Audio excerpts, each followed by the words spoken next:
Good afternoon, everyone. Today we'll be discussing about crafting an effective CV and cover letter. Without much ado, we'll go on to the details. So, what is a CV? Why is it important? And why do we need a cover letter? And what is the purpose of all this presentation? These are the things which we would be uh, doing now. So, Uh, basically, a CV or a curriculum material is used to state the facts and give us overview of whatever relevant experience in the CV that we have. Now, a cover letter, on the other hand, provides an opportunity to elaborate on the selling points and explain the qualities and potential in more detail.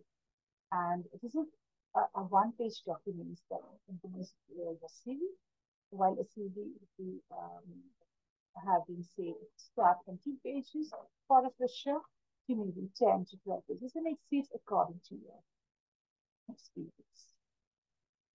Now, the purpose of a CV is to demonstrate each and every skill, not only the field which you have been doing in your education, the experience that you've gathered by working in a job, the key responsibilities that you've been dealing with.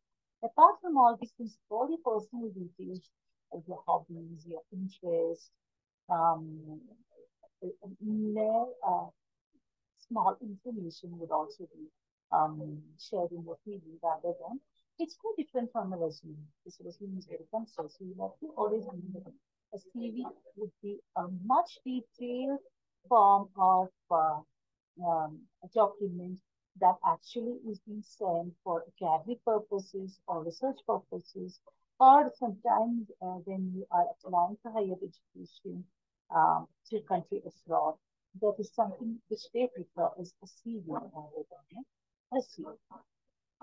So uh, let's discuss more in details about the CV here.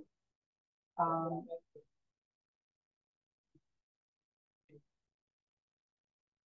now, what the purpose of CV?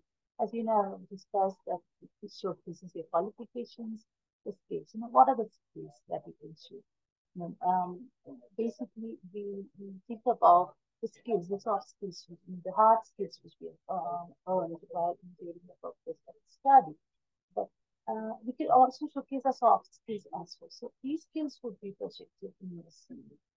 The experiences, as I told earlier, and this is actually, customized for certain positions and it's not for a particular job vacancy, but it's customized for academic research and scientific research. So it includes an elaborate information about what you've been doing, the education you've undergone, the research and the publications which you have taken. So when you compare a CV to a resume, you understand that a CV is a much detailed form rather than a resume. Another thing is that we share a lot of details in details in the resume. Now, when you take a resume, um, we see that it doesn't start with your personal information. But on a CV, on the other hand, you see that your personal information is the first thing that you share in. So the personal information includes your name, your contact information, your email ID, and sometimes the gender, the languages you can speak here. And in some cases, you are even asked to put in your passport details, um, maybe certain cases your religion. So it depends upon where you're applying to and what they need. So sometimes they do provide you with the format, so you did have to follow the same format.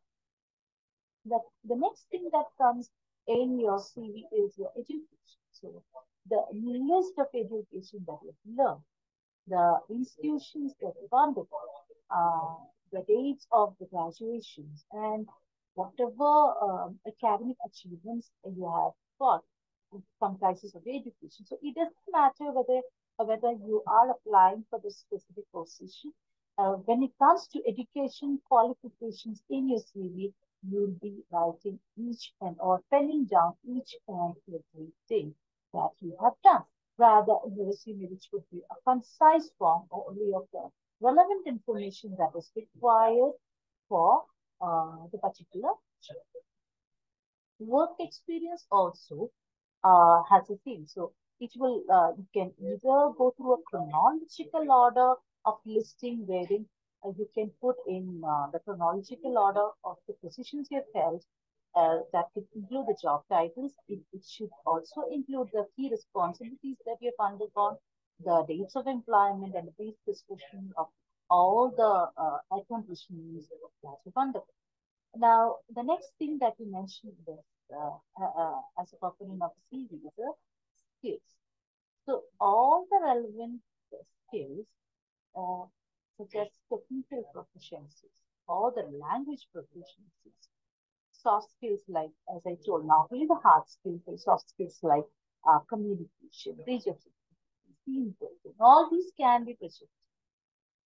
The next thing that we include in SEB is publication. So you can include articles, papers, proofs, any publications which you have ordered, edited. All this could be included. And you could also include awards and honors. So a recognition that is received for academic, professional, or extracurricular activities comes under this category. You could also spill out your interests, and if there are special interests that it needs to be highlighted, you could be, you are part of, say, a delegate on a conference, and you have helped with their the process or the procedures that they had discussed, or you were the part of a team that had, won a special acclaim. All this could be mentioned in your um, achievements and interest. Now, another thing which you should include in your CV is the references. Now, that is basically people who can speak for you. Okay, who can speak for you not only about your character, but also about what you are and what you've accomplished in life. So this is usually provided on this. So some organization will ask you to provide two or three references. Now these references could be someone from a local background where to the place we are applying, and one from where you have been educated or you've been working.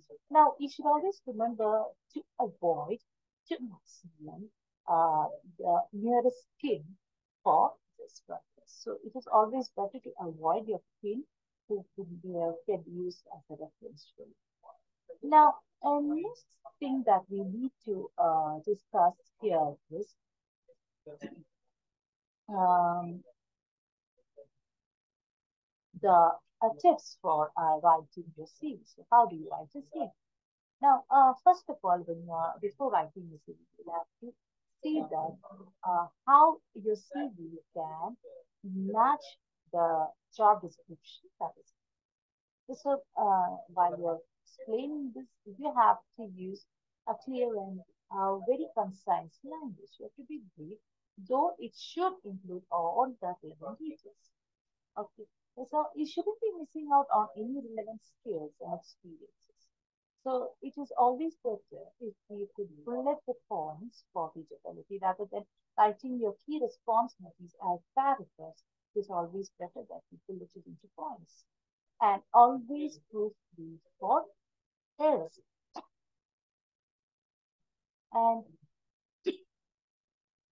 apart from this, avoid using technical jargon or overly complex terminology. So this is something which is given to understand who you are, what are your accomplishments, not show that this is your language proficiency. So the skills matter there. Yes, your skills in communication matter.